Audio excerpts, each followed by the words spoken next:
This is Scott. He needs to travel from Victoria to Toronto for a business trip, but he wants to be more aware of his carbon footprint with climate change. Welcome to my project, which is based on a more sustainable way to travel using train. So why should he take the train instead of a car or a plane? Let's get into some of the details.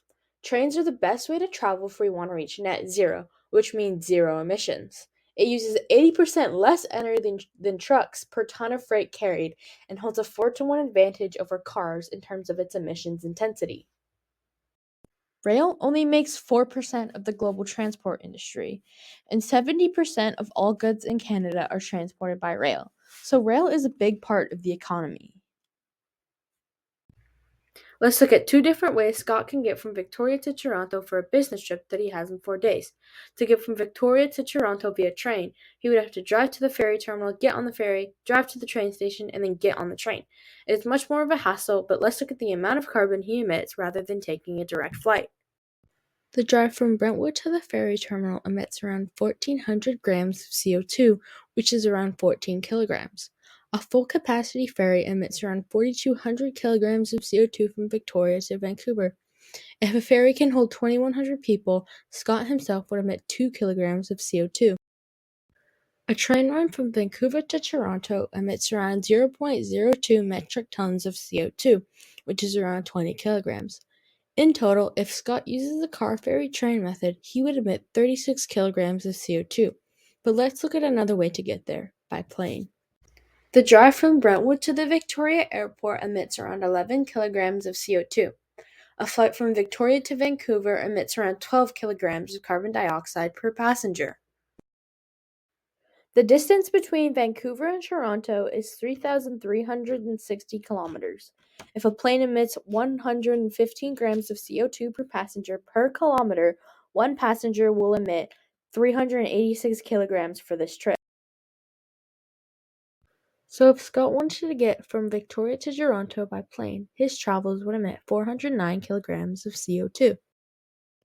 In comparison, the car ferry train method would emit 36 kilograms of CO2, but while traveling by plane, Scott would emit 409 kilograms of CO2.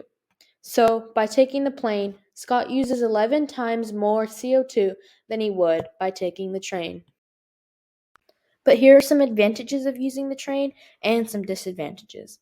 Trains use around 76% less CO2 than any other way of transport, but trains take almost double the time to get to their destination.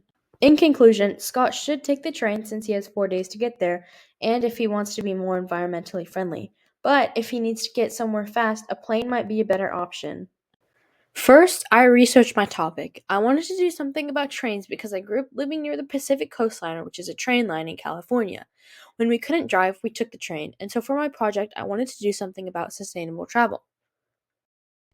I then created my How Might I statement, which was how might I create a sustainable way to travel that reduces CO2 emissions. Then I researched my topic and started to form my project and solution. Then I started to build my final project, which was an informational video and a 3D model of a sustainable train. At the beginning of this project, the Meta 9 teachers talked about the 3 pillars of sustainability: environmental, social, and economic. And my project connects to all 3. It connects to the environment because it creates a sustainable option for travel that reduces CO2 emissions. Reaching out to people and convincing them to help combat climate change and to make the world sustainable connects to the social pillar. The rail network also transports important goods and freight across countries, and it can move a lot more people than a plane or a car, which benefits the economy. Thank you for listening, and I hope you learned something new about the environment and combating climate change with sustainable options like travel.